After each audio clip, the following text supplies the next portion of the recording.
बिना self study NDA exam crack नहीं करा जा सकता, लेकिन मैक्सिमम लोग सेल्फ स्टडी की डेफिनेशन को ही गलत समझते हैं। हेंस जो उनकी प्लानिंग होती है उसमें राइट एग्जीक्यूशन नहीं लगा पाते हैं। आज मैं इस वीडियो में एनडीए 2026 को टारगेट करते हुए एक सेल्फ स्टडी प्लान डिस्कस करने जा रहा हूं। आपसे रिक्वेस्ट ये है कि प्लीज कॉपी पेन हाथ में लेके बैठिए। बहुत सारे पॉइंट्स ऐसे होंगे जो आपको नोट करने हैं और अपने प्लानर में उस चीज को इंक्लूड करना है। आप देखना, आपके बहुत सारे पर्सपेक्टिव चेंज हो जाएंगे सेल्फ स्टडी को लेके। And it is possible, yes it is possible कि आप एनडीए एग्जाम सिर्फ सेल्फ स्टडी से भी निकाल पाओ। स्टेप बाय स्टेप चलते हैं। सबसे पहले हम ये समझते हैं कि सेल्फ स्टडी होती क्या है। आज की डेट में सेल्फ स्टडी की डेफिनेशन ही लोगों ने बदल दी है, खासतौर से बच्चों ने। एक बच्चा अगर YouTube पे फ्री बैच से पढ़ रहा है, अलग अलग रिसोर्सेज से पढ़ रहा है, उसको लगता है वो सेल्फ स्टडी है। एक टीचर अपना एक फोन में पढ़ा रहा है, बच्चा उसको पढ़ रहा है, उसको लगता है वो सेल्फ स्टडी है। वो रिकॉर्डिंग देखता है, उसको लगता है वो सेल्फ स्टडी है, जबकि ऐसा बिल्कुल नहीं है। एक्चुअली में सेल्फ स्टडी की डेफिनेशन ये है कि जब आपको कोई नोटिस नहीं कर रहा है, जब आपको कोई पढ़ा नहीं रहा है, आप इंडिपेंडेंटली खुद से कितना पढ़ते हो। यानी कि आप क्वेश्चन कितने प्रैक्टिस करते हो बिना लेक्चर देखे हुए। जब लेक्चर नहीं देख रहे, जब सिर्फ क्वेश्चन प्रैक्टिस कर रहे हो, तब वो सेल्फ स्टडी का टाइम काउंट होगा। जब आप खुद से रिवाइज कर रहे हो बिना लेक्चर देखे, वो सेल्फ स्टडी का टाइम काउंट होगा। इन शॉर्ट में कहना यह चाहता हूं, जब आप किसी एक्सटर्नल टीचिंग सोर्स पे, चाहे ऑनलाइन हो चाहे ऑफलाइन हो, जब डिपेंडेंट नहीं हो, उस टाइम पीरियड को सेल्फ स्टडी बोलते हैं। और जब तक आप सेल्फ स्टडी नहीं करोगे, आप एनडीए एग्जाम क्लियर नहीं कर सकते। आज के डेट में क्या होना, जब यूट्यूब वाला सारा सिनेरियो बनाना, तो लोगों ने यूट्यूब एजुकेशन को सेल्फ स्टडी में इंक्लूड करना स्टार्ट कर दिया, जो गलत है। इनफैक्ट मैं हमेशा बोलता हूं, अगर आप एक सीरियस कैंडिडेट हो तो आपको हमेशा ही पेड बैच से पढ़ना चाहिए, यूट्यूब बैच से नहीं पढ़ना चाहिए। उसका रीजन यह है कि यूट्यूब बैच कभी भी उस लेवल का स्ट्रक्चर नहीं मिल सकता। जितने भी प्लेटफॉर्म एग्जिस्ट कर रहे हैं, इंक्लूडिंग अस, हम सब यही चाहते हैं कि भैया बच्चा पेड बैच से पढ़े, क्योंकि यूट्यूब पे मार्केटिंग होती है और पेड बैच में पढ़ाना होता है। तो एक चीज तो हमेशा दिमाग में आप डाल ही लो कि पढ़ना पेड बैच से है। यूट्यूब पे कभी कभी कोई मैराथन से एक डिफरेंट चीज है, बट प्रॉपर पढ़ाई, स्ट्रक्चर तरीके से पढ़ाई हमेशा पेड बैच से होगी। मैं कंपल्शन नहीं डाल रहा कि आप एलडब्ल्यूएस से पढ़ो। भैया मैं तो अपने कोर्सेज के बारे में हमेशा बताता ही हूं, लेकिन आप कहीं से भी पढ़ो, लेकिन सेल्फ स्टडी को इंक्लूड जरूर करो।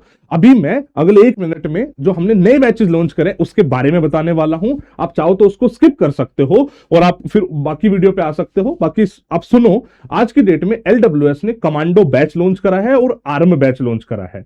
कमांडो बैच टारगेट कर रहा है स्पेसिफिकली एनडीए 2026 को, एलडब्ल्यूएस ऐप पे लॉन्च्ड है। वहीं पे जो आरएम बैच है वो टारगेट कर रहा है एनडीए 2026 को एंड एनडीए 1 2027 को। अगर आपके एक से ज्यादा अटेम्प्ट है तो आरएम बैच ले लीजिए, अगर एक ही अटेम्प्ट है तो कमांडो बैच ले लीजिए। यहां पे हमारी पूरी टीम डेडिकेटेड तरीके से आपको पढ़ाती है। हमारी क्लासेस के साथ साथ आपको मतलब टेस्ट सीरीज पूरी मिलती है, चैप्टर वाइज, सेक्शन वाइज सब कुछ मिलेगा। एसएसबी क्लासेस मिलती है, एलडब्ल्यूएस की किट मिलती है। आप इन सब को अगर ढंग से पढ़ोगे तो आपकी पढ़ाई बहुत स्ट्रक्चर तरीके से हो सकती है। ये सब कुछ एलडब्ल्यूएस ऐप पे अवेलेबल है। अगर आप ऑफलाइन पढ़ना चाहते हो तो भैया दिल्ली में नए कोर्सेज हमने लॉन्च करे 15 जून से, वहां भी आ सकते हो। क्लियर होगी? ये बात तो होगी अपने बैचेस के बारे में। अब आ जाते हैं एक्चुअल प्लानर के बारे में। सुनो, देखो सेल्फ स्टडी का मतलब समझ गए। सबसे पहला स्टेप आपका जब होना चाहिए, जब अपना प्लानर बना रहे हो, आप अपने टारगेट डिसाइड करो। मतलब मेरे हिसाब से मिनिमम टारगेट ये होने चाहिए कि मैथमेटिक्स में आप कम से कम 100 नंबर लाओ। मतलब मैं ये नहीं कह रहा 100 ही लाने हैं, बट मिनिमम 100 लाने। अगर आपके मैथमेटिक्स में 100 नंबर नहीं आ रहे हैं तो आप यकीन मानो आप जीएटी में कितने भी लिया कोई फायदा नहीं है, क्योंकि आज जब आपके खुद 100 आ रहे हैं ना, तब पेपर में 75 आएंगे। हो सकता है कट ऑफ 60 पर चली जाए, बट आपको 75 के लिए मिनिमम रेडी रहना ही पड़ेगा। और आज 100 लाओगे तो पेपर में 75 आएंगे। जीएटी में आपका टारगेट 300 का होना चाहिए।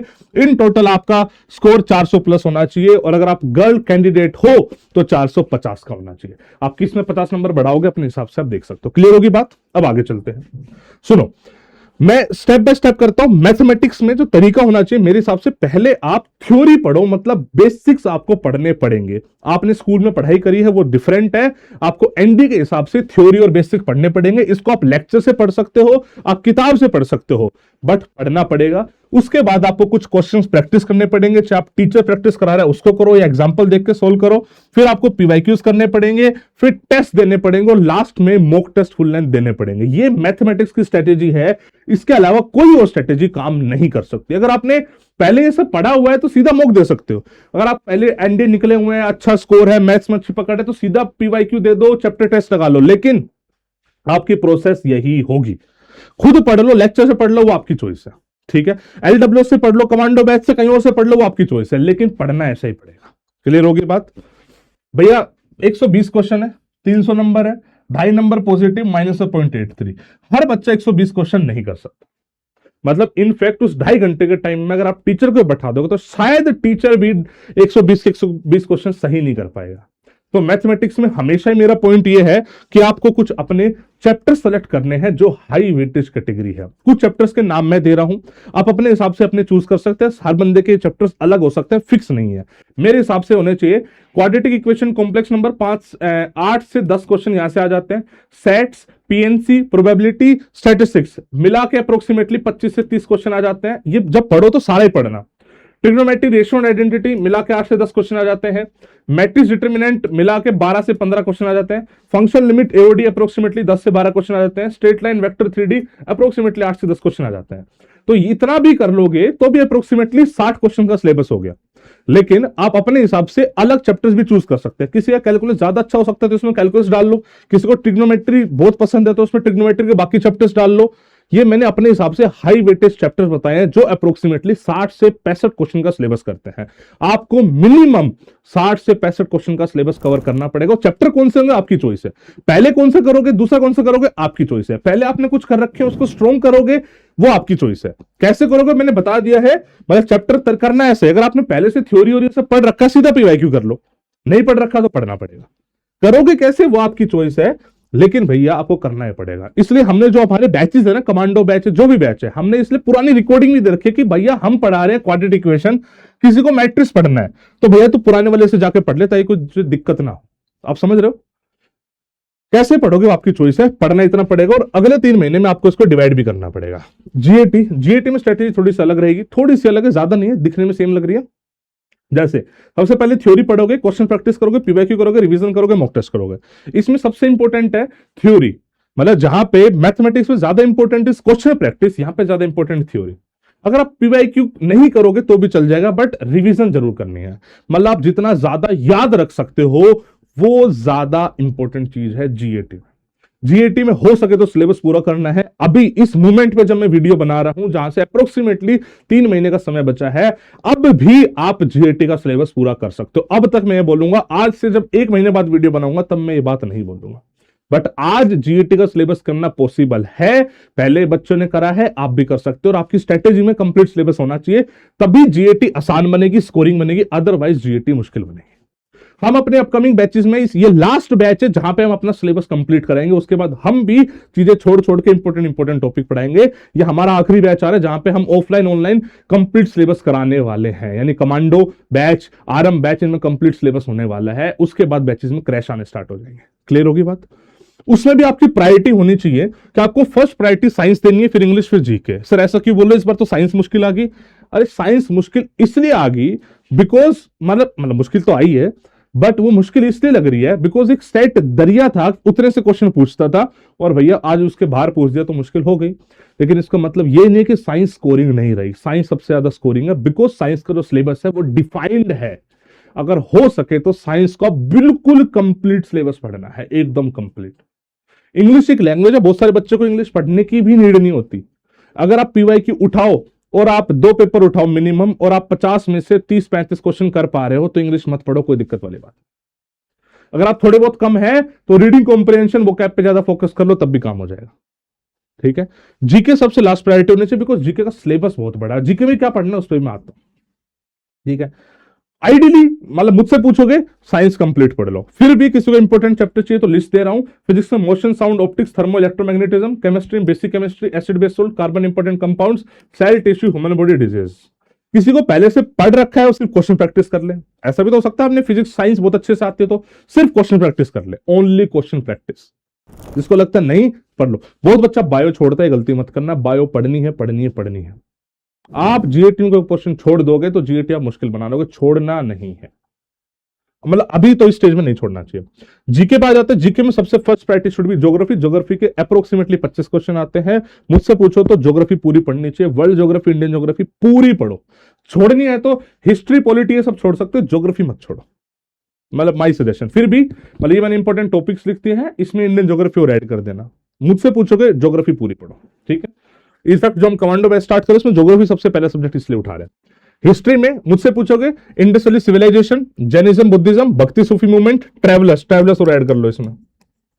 रिवोल्ट ऑफ 1857, फ्रीडम स्ट्रगल, ये मिनिमम करना चाहिए। टाइम है तो वर्ल्ड हिस्ट्री कर लो, जिसमें अमेरिकन रिवॉल्यूशन, फ्रेंच रिवॉल्यूशन और रशियन रिवॉल्यूशन आप कर सकते हो, और इंडस्ट्रियल रिवॉल्यूशन। टाइम है तो पॉलिटी में प्रियम्बल पढ़ना है और मेकिंग ऑफ इंडियन कॉन्स्टिट्यूशन ये आपकी फर्स्ट प्रायोरिटी होनी चाहिए। आर्टिकल 1 से 51A और पार्लियामेंट ये सेकंड प्रायोरिटी होनी चाहिए। पॉलिटी मतलब कभी कभी 10 क्वेश्चन आते हैं, कभी कभी 1 क्वेश्चन आता है, तो भैया वो है।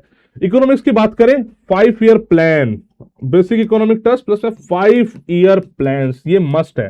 जैसे ज्योग्राफी को मस्ट बोल रहा हूं, ऐसे 5 ईयर प्लान मस्ट है। इकोनॉमिक्स में क्या होता है, एक भी क्वेश्चन नहीं आएगा, क्वेश्चन काफी बार 3-4 भी आएंगे, बट 3 के 3-4 5 ईयर प्लान से आएंगे। करंट अफेयर्स है, करंट अफेयर्स आपको 6 महीने करना है। वैसे जो हमारे बैचेस उसमें हम वीकली करंट अफेयर्स कराते रहते हैं, तो आप वहां से पढ़ सकते हो। लास्ट में करंट अफेयर्स की मैराथन आएगी, वो कर सकते हो। 6 महीने से ज्यादा नहीं करना है। टोटल टाइम की बात करें, जितना टाइम आप लेक्चर्स अटेंड करने में लगाओगे, ऑफलाइन ऑनलाइन जितना भी लगाओ, उतना ही टाइम सेल्फ स्टडी में लगाना पड़ेगा। मतलब 5 से 6 घंटे अगर लेक्चर पढ़ रहे हो तो 5 से 6 घंटे खुद से पढ़ रहे हो, प्रैक्टिस कर रहे हो। उसमें मेरी बाइफर्केशन यह है कि 40 से 50% टाइम मैथमेटिक्स में लगाओ और 50 से 60% टाइम पूरा जीएटी में लगाओ। इतना मिनिमम लगाना ही पड़ेगा। और उसमें भी स्पेसिफाई अगर मैं करूं तो मिनिमम 2 घंटे का सिर्फ और सिर्फ क्वेश्चन प्रैक्टिस का टाइम देना चाहिए, जिसमें 1.5 घंटा मैथमेटिक्स होना चाहिए, 30 मिनट जीएटी होना चाहिए।